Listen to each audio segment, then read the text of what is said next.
Harry's wife. The cringe is strong. Video analysis. Hello, I'm H.G. Tudor. Harry and Harry's wife have a multiplicity of nicknames. For Harry, there's the Prince of Pink Pancakes, Ginger Bollocks, the Ginger Poodle, the Ginger Dimwit, and many more besides. Harry's wife, well, how long have you got? Megain, migraine, methane, the grifter, the wife, Harry's wife, of course. The Duchess of Industrial Beige, the Duchess of Duplicity, the Duchess of Delusion. The list is long. Together, of course, they are the gruesome twosome, and also Ginge and Cringe. And, of course, her behaviour is deemed cringeworthy as a consequence of the instances where she, in effect, the facade doesn't always protect her. There's little cracks in it, or the behaviours that she engages in do not sit with other behaviours, which demonstrates her repeated and rampant hypocrisy, which, of course, is evident with many narcissists. The fact of her behaviours is such that many people see her engaging in this forthright manner, the shoving in front of Prince Harry, which we've seen on many occasions, the getting in front of the Queen, the self-centred seeking out the camera, the bandwagoning. Over and over again, people have spoken about the way that she is cringe-inducing. And here we have a little piece of video footage for your entertainment, which demonstrates her cringeworthy behaviours but bears up to analysis. It's only short and shows two separate occasions. The latter I have analysed in greater detail in parts passim, but I'll go through it once again because it's only a short part of the larger analysis that I've done.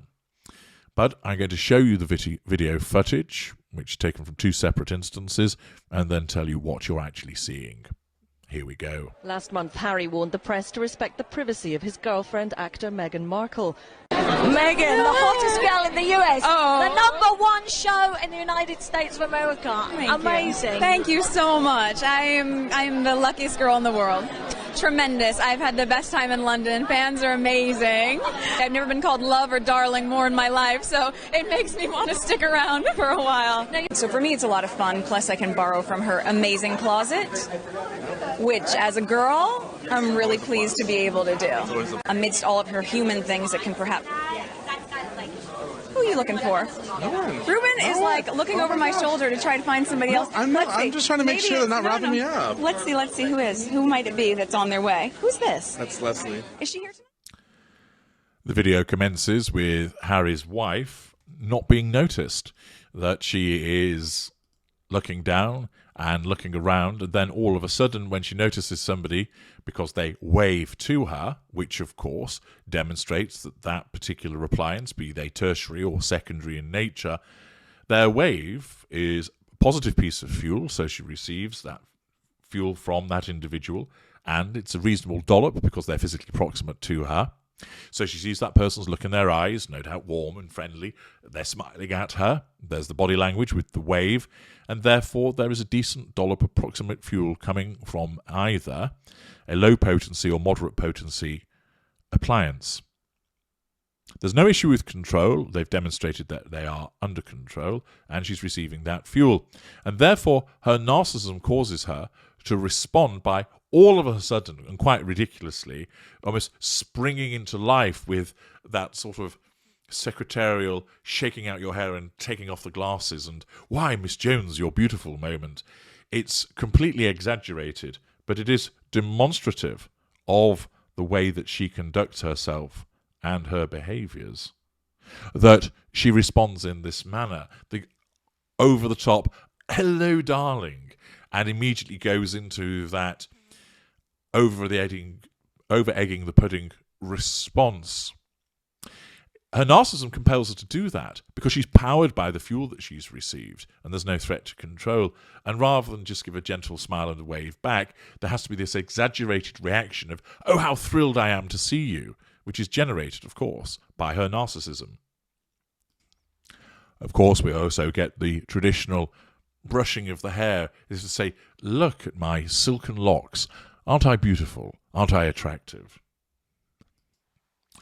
We then have a very close interview between a lady who I don't know who that is, and nor do I care, talking to Harry's wife, and the interviewer is gushing with supine praise for Harry's wife, which of course demonstrates that the interviewer is under control, no problem there, and is providing her with positive fuel. So it's all gravy for Harry's wife. And of course, we see the sort of simpering false humility of, oh, thank you, and the smile and the, oh, I'm so lucky, etc. But it's so obviously fake, because rather than go, oh, thank you, in a controlled and measured manner, it's over the top again, which demonstrates that she's not a particularly good actress, as we know. But also here, where her narcissism is compelling her to respond in this way to continue to assert control over the interviewer, it's demonstrably and noticeably false. We are then treated to, as usual, the brilliant and insightful observations of Harry's wife, saying that she's really enjoyed herself being in London and she's never been called love and darling so often. And it makes her want to stick around. Well, as we all know, it clearly didn't, because she fucked off. And she fucked off, as we know, as a consequence of the repeated threats to control. So her narcissism asserted control through the third assertion of control, withdrawal. Again, you'll notice that she's nothing meaningful to say, nothing of particular interest. It's all anodyne beigeness that spews from her mouth. And I can well imagine, as people's reactions to this, and seeing her over-the-top false responses to the praise that she's been offered. And whilst it's a cut interview, the small sections that you see demonstrate this over-the-top response. She's receiving fuel, the person's under control, so there isn't an issue. The second section, as I mentioned earlier, I have analysed this particular interview in much greater detail, so you can find that in parts passim if you'd like to dive into it more extensively.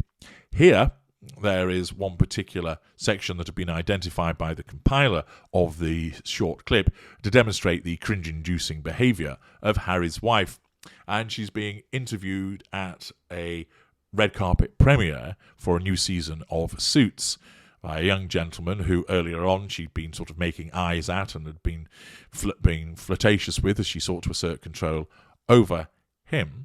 And in this instance, the relevant interviewer is looking over her shoulder at something else that's going on. Now, first of all, that's hardly surprising because Harry's wife isn't interesting, so you would easily get bored and look elsewhere. But also, as I understand it, he's looking elsewhere because somebody else was trying to attract his attention with regard to, I think, wrapping up and moving on. That, of course, is a big no-no with a narcissist, because you wound the narcissist. You're no longer giving the narcissist fuel, and by looking elsewhere over the shoulder of the narcissist, you're telegraphing that she's not interesting, which, of course, she isn't, but she thinks that she is. And because his fuel has gone elsewhere, not to her, and that he's not focused on her, he wounds her, and it's moderately substantial wounding because he's physically proximate to her. He's probably a tertiary source. She doesn't necessarily know who he is, or if she does, he's a non-intimate secondary source. So the wounding is not so harsh in that respect, but it's reasonably so as a consequence of it being done in person, that he looks elsewhere. And of course, we see her reaction to that. So prior to that moment, of course, he's listening and nodding, demonstrating that he's under control and providing her with fuel. And then the moment she notices that he's looking over her shoulder, she immediately turns round because she has to look at what he's doing. Rather than be professional and carry on talking and just think he'll look back at me in a moment, as he probably would have done, the wounding is such that it immediately causes her narcissism to kick into action to defend her. So she looks to see what he's looking at, can't work out what it is apparently, and then asks him immediately, "What are you looking for?" Breaking off from the interview, which is rather unprofessional, shows a lack of boundary recognition by posing the question of him. And then he basically knows he's been caught out. He's saying, "No, nobody," and tries to back away from it. And of course, at this juncture, rather than just carry on and go, as I was saying, Harry's wife has to make a big song and dance about it, in effect, to humiliate him.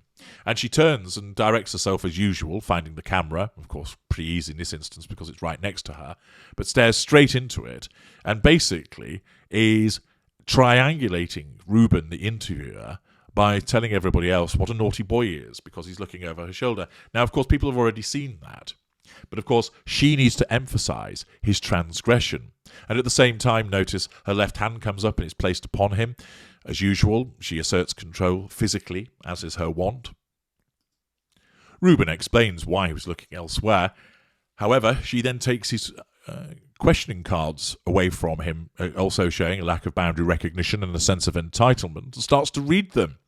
Rude behaviour, but it's hardly a surprise when it comes to Harry's wife. And she starts asking him about who's on there and asking who's Leslie and is she here tonight, etc., demonstrating the way that she deals with the nullification of the threat to control posed by his wounding is to call out his behaviour by mentioning it to the camera, in effect the audience, to humiliate him, belittle him, to assert control by putting her hand on him physically, to then take his cards and start to read them.